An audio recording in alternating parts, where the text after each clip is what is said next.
Alhamdulillahilladzi an'ama alaina bi ni'matil imani wal islam. Asyhadu an la ilaha illallah wa asyhadu anna Muhammadan abduhu wa rasuluhu ila jami'il anam. Allahumma sholli wa sallim ala sayyidina Muhammadin wa ala alihi wa ashabihi kiram wa sallama tasliman katsiran min darid dunya ila daris salam. Sholatan tuballighuna biha hajja baitika haram wa ziyarati qabri nabiyika ma'sum salimina ghanimina ma'asihati wa afiyati wa bulughil muram. Amma ba'd, usikum wa iyaya bitaqwallah.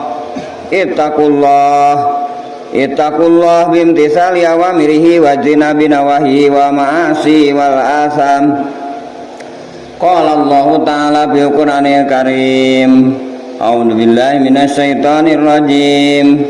Bismillahirrahmanirrahim.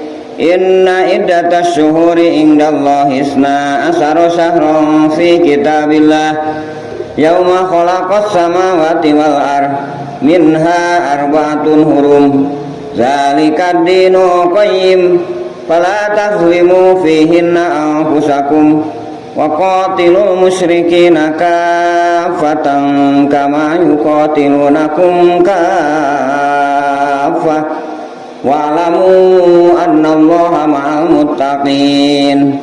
Wa qala aidan inna a'tainakal kautsar fasholli li rabbika wanhar inna syani'aka huwal abtar. Hadirin sidang Idul Adha rahimakumullah. Gema takbir nu diungkapkeun sarta disunnahkeun ke setiap mukminin sebagai syiar, diwajibkan ku Allah, disyariatkan ku Allah subhanahu wa ta'ala sampai lebetna imam karena tempat id, baik Idul Fitri atau napi Idul Adha.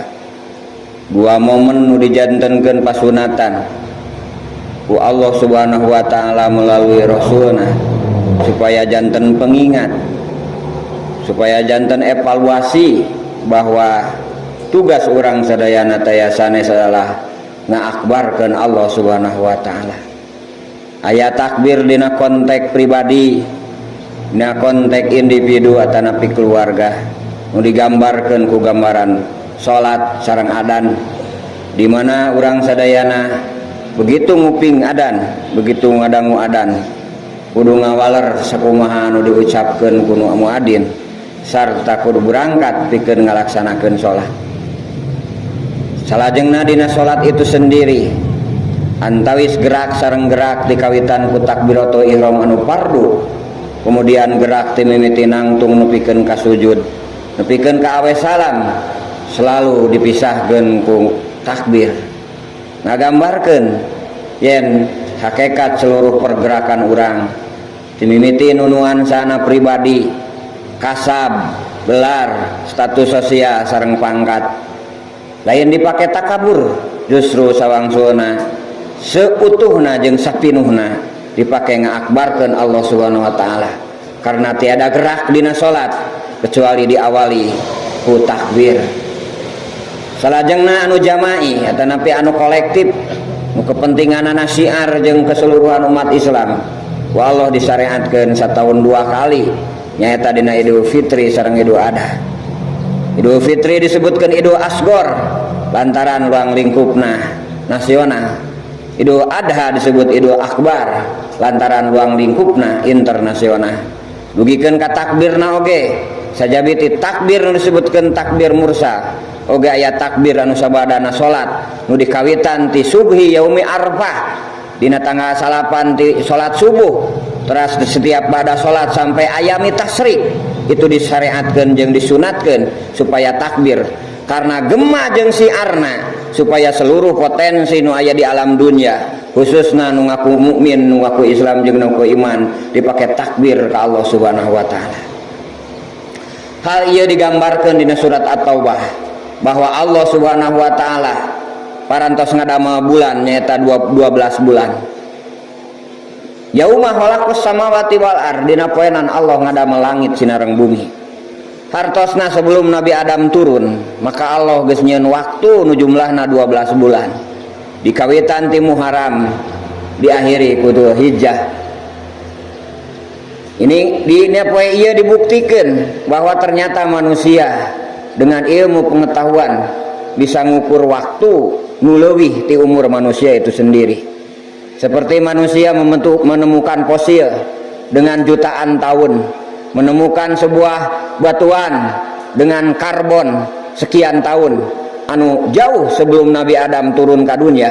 Ia ngabuktoskeun bahwa ayat nu nemeh bahwa penciptaan waktu, penciptaan jadwal nu dijieun ku Allah nu wujudna pikeun pengabdian ka Allah geus diciptakeun yauma khalaqas samawati wal ard. Sesungguhnya bilangan bulan nyata 12 bulan geus diciptakeun ku Allah Subhanahu wa taala di kitabillah, sarta tercatat dina kitab Allah, dina kerajaan Allah, tos diadministrasikeun, tos dicatat dina kerajaan Allah, dina muqiyah Allah bahwa 12 bulan ieu kudu diperhatikeun ku manusia. Tina 12 bulan eta minha arbaatun hurum, aya 4 nu dimuliakeun ku Allah. Nu 4 ieu dikomentar dina haji wada, haji terakhir Rasulullah, dina haji wada, dina haji terakhir sareng haji pertama Rasulullah.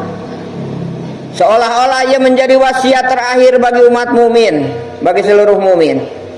Dina haji wada, dina khutbah wada ku Rasul dicarioskeun salah satun mutawaliyatun, tilu eta nu tuluy-tuluy, wa wahidatun fardun, anu hiji misah. Nyaeta anu tilu tuluy-tuluy teh dua qodah atanapi hafid dua hijjah nyaeta sasi ieu sasi rayagung teras Muharram sasi kahiji. Dua qodah jeung dua hijjah adalah sasi 11 jeung ka-12. Nu hartina urang aya tuntutan evaluasi, tuntutan muhasabah, tuntutan memperhitungkeun baik secara fardi atanapi individu atanapi secara jama'i, kolegial, secara universal keberadaan umat Islam dina 11 sareng 12. Kemudian dina 1 Muharram atanapi bulan Muharram bulan kahiji, maka seluruh program di dunia ini secara garis besar akan sama, secara garis besar saling bertautan, saling uhuwah antar umat mukmin khususna oge kebangsaan kemanusiaan pada umumnya. Sabab nu dicaritakeun dina Islam lain ukur internal umat Islam, tapi uhuwah nu sifatna lingkungan, kemanusiaan dan sebagainya nu digambarkeun ku cerita-cerita di zaman Nabi Daud, zaman Nabi Sulaiman, oge di zaman Nabi Muhammad sallallahu alaihi wasallam. Sidang ieu rahimakumullah, aya 4 tuntutan dina evaluasi nyaeta di akhir tahun oge awal tahun sarta dina pertengahan tahun, yaitu dina bulan Rajab anu mencil bulan ka-7. Naon nu kudu kurang dievaluasi? Kahiji zalika dinu qayyim, dinu 12 bulan teh kudu diukur apakah agama geus tegak, minimal tegak dina diri urang sadayana. Hartina hirup urang anu geus sakieu kakolotanana, nu ngora oge malila deui bakal kolot, nu kolot oge malila deui bakal asup ka kubur, geus sabaraha persen atanapi geus sejauh mana urang ikut berkontribusi terhadap penegakan agama. Jajauheun ka tingkat internasional minimal atau di tingkat lokal, di RW, di desa, di lingkungan urang sadayana. Sejauh mana urang kesiapan diri, melibatkan diri karena dzalika dinul qayyim, ikut menegakkan kepada agama tersebut. Ulah sabalikna nu kuduna ngilu ulu biung, nu kuduna ngilu terlibat, ieu malah jadi hamazun cek istilah hadis mah. Jadi lalir hejo, jadi jelema anu ukur ngagonggorokan hungkul, jelema anu ukur ngahalangan hungkul. Naudzubillahi min dalik. Sawa Rasul, kun aliman aw mutaliman aw muhiban aw mustamian wala takun homisan. Minimal mun bisa anjeun jelema anu tukang ngawuruk nu nyampekeun agama. Mun teu bisa jadi alim, jadi santri, jadi anu thalabul ilmi. mun teu bisa ngilu rotinan atuh bulanan mingguan nyaeta sebagai mustamian. Mun teu bisa keneh muhiban atuh sok sarana jeung prasarana teu bisa indit ku awak, ku tanaga, ku pikiran, ku harta jeung banda supaya aja ditapak lacak beperiheun ngajar jeung ngawurug teu bisa atuh cing keur kontribusi kana agama supaya sarana jeung prasarana disiapkeun sehingga ganjaranana bakal sarua di hadapan Allah Subhanahu wa taala. Jadi sekali deui sok evaluasi kudu urang masing-masing, introspeksi sejauh mana kontribusi urang kana agama sabab eta jadi wasiat terakhir Rasulullah dina haji wada. Nu kadua, pala tadlimu fihinna ampusakum, anjeun dina 12 bulan ulah dugikeun ka ngadolim kana diri. Naon ngadolim kana diri teh? Yaitu melakukan dosa. Dosa secara garis besar aya 2 ditingali tina efek dari dosa tersebut. Satu yang sifatna dosa ritual. Hartosna hubunganana hablum minallah. Urang teu salat nyaker diri urang. Urang teu puasa nyaker diri urang. Tapi bakal diancam ku Allah Subhanahu wa taala dengan siksaan. Tapi aya nu sifatna dosa struktural. Hartosna nu sifatna berefek kana jama'i. Lamun urang kepemimpinan keluarga toledor ka keluarga, maka efeknya bisa sakeluarga. Lamun seorang bupati mangkir teu ngalaksanakeun tugasna, maka efeknya bakal sakabupaten.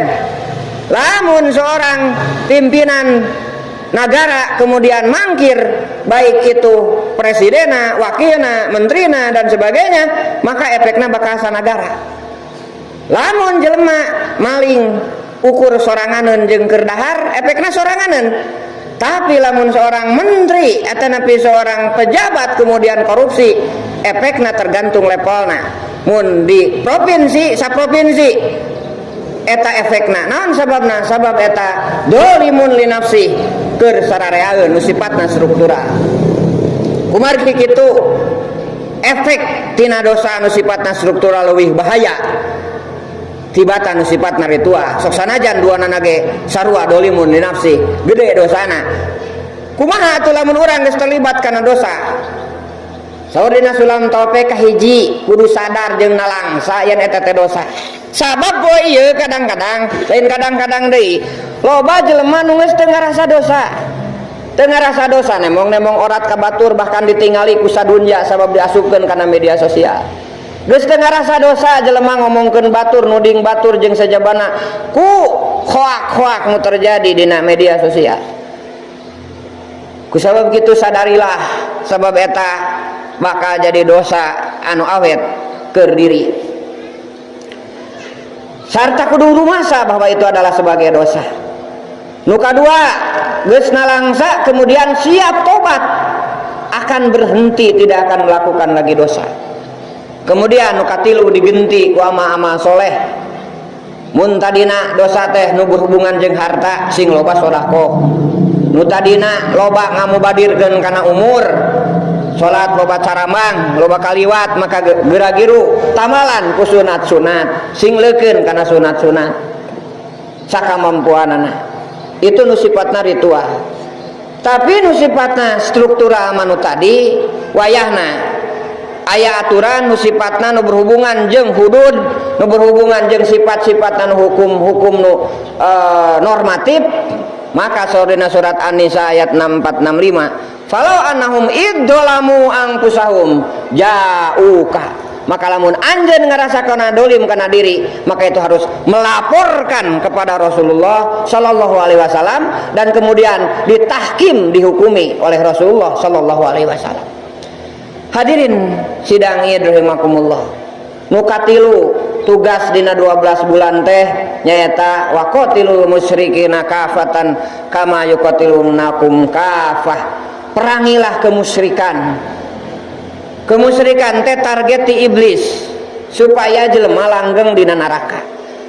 Sabab dosa nu sejen para hadirin sidang id rahimakumullah itu aya harapan dihampura. Kade ulah pede teuing ngarasa bakal dihampura. Hak ngahampura adalah Allah. Yu'adzibu may yasha wa yaghfiru may yasha. Hak Allah. Jadi teu bisa diukur ku urang. Berarti tugas orang mah DP handap asor sumujud jeung pasrah serta istighfar ka Allah. Ya.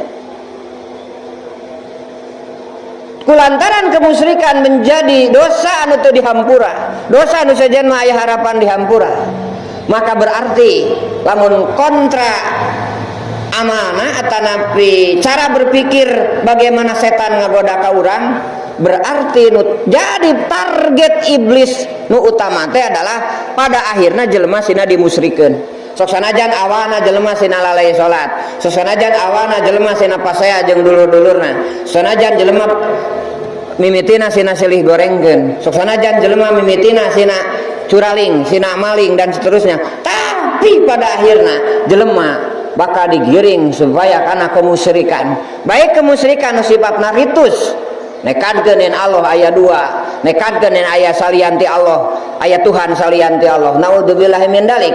Atau nu sifatna bentuk-bentuk nu sejen seperti nyepelekeun kana Al-Qur'an, seperti tidak menganggap Rasul sebagai Rasul, atau nabi nu geus mujmaun alaih teu dianggap nabi dan sebagainya dan sebagainya. Itu menjadikan kemurtadan di dalam diri.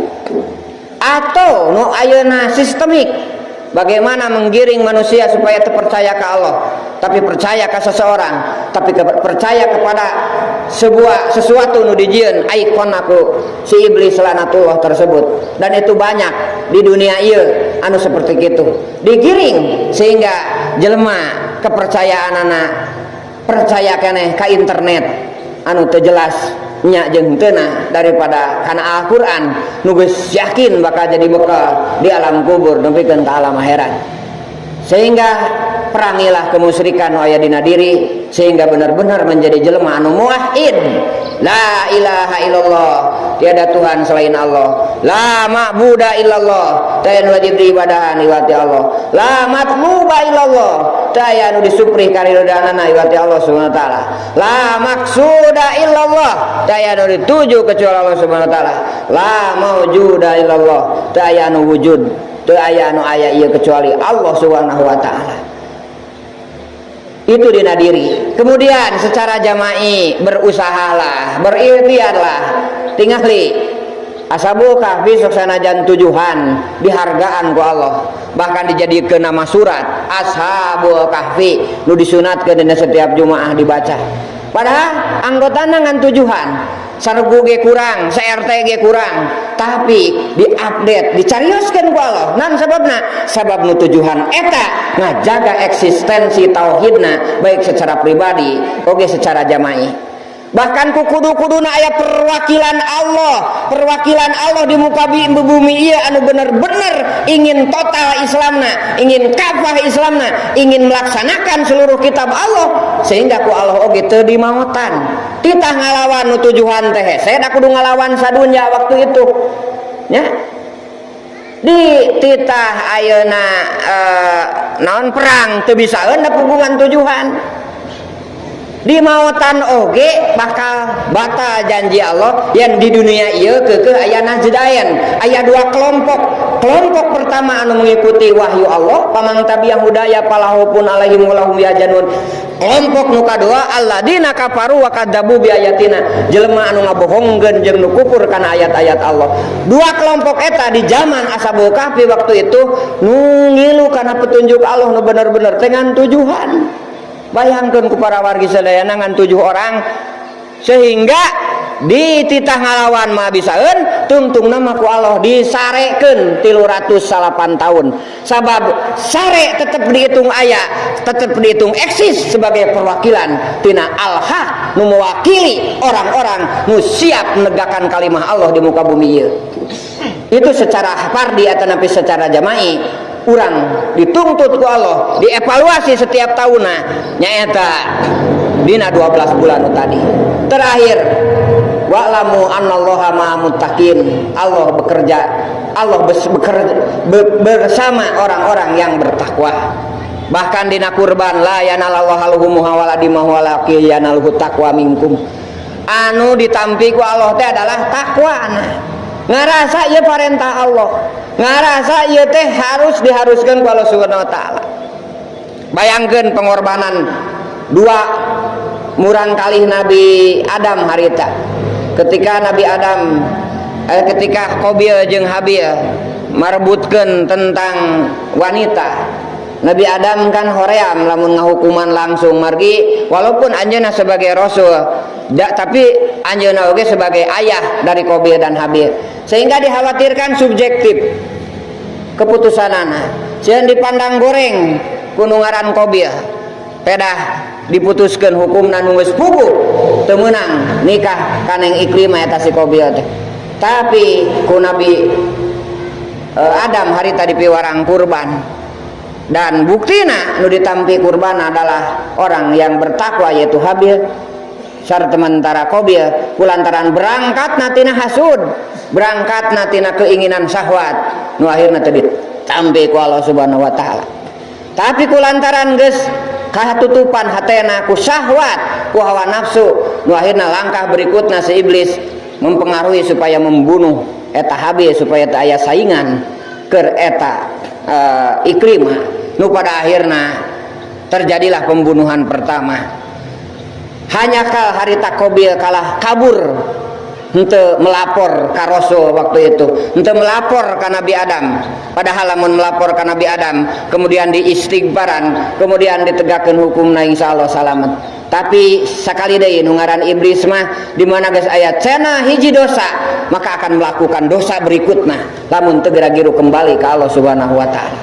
Kumargi kitu hadirin sidang rahimakumullah, mangga ieu momen Idul Kurban urang sami-sami prek refleksikeun, realisasikeun, buktoskeun bahwa urang adalah salah satu jalmi mukmin muslim anu siap berkorban, baik kecil atanapi ageng, atanapi ngeunaheun ceuk perasaan atanapi teu ngeunaheun ceuk perasaan, maka siaplah untuk berkorban. Berkorban teh tidak hanya materi para wargi sadayana, upami ditinggal tina awal kisah Nabi Ibrahim nupang heulana dikorbankeun ku Nabi Ibrahim sebelum yang lainnya adalah perasaan nanaknya, perasaan anjeuna. Bayangkeun kudu nyimpen Siti Hajar sareng Nabi Ismail di wadin ghairi jar'in, di sebuah lembah nu barorah jelema tatangkalan ge cek dina aya teu aya, tapi anjeuna siap menempatkan didinya dengan atas nama perintah Allah. Oge atuh Siti Hajar ketika dikantunkeun deui ku Nabi Ibrahim lamun ngukur kana perasaan bakal nyarekan lak-lak dasar yok disimpen terus ngalewas bari tanpa dibekelan tanpa nanaon. Tapi karena semuanya adalah ujian jeung perintah Allah, keluarga Nabi Ibrahim menjadi sebuah suri tauladan kangge urang sadayana bahwa dimiti Rama ayahna, kemudian istrina, kemudian anak putrana nyata Nabi Ismail, semuanya siap mengorbankan apapun asal itu adalah perintah Allah senarang Rasul. Hadirin sidang Id rahimakumullah, mudah-mudahan ieu khutbah jadi pengingat sarta sekali deui Rasulullah pernah khutbah haji wada nu eusina nu tadi Quran surat salapan surat At-Taubah ayat 30 genep simkuring sebagai penyampai, bahkan Rasul ge harita unggal alinia nya nyarios kieu hal balagtu subhanallah, apakah saya sudah menyampaikan? Ternyata itu adalah khutbah terakhir, khutbah di mana anjeunna di waktu harita Tekatos lami kemudian meninggal. Tapi ku ingin menyampaikan setiap alinea dina khutbahna anjeunna memisah dengan hal balagtu sampai sababaraha kali. Sudahkah saya menyampaikan? Sudahkah saya menyampaikan? Hadirin sidang rahimakumullah. Pesan haji wada tersebut mudah-mudahan terinspirasi,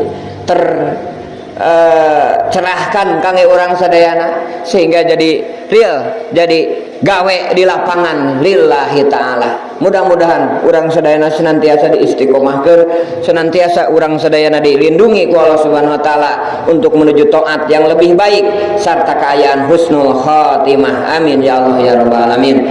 Hadani wa iyyakum ajmain fa in tawallaw fa hasbiyallah la ilaha illa huwa alaihi tawakkaltu wa huwa rabbul arsyil adzim.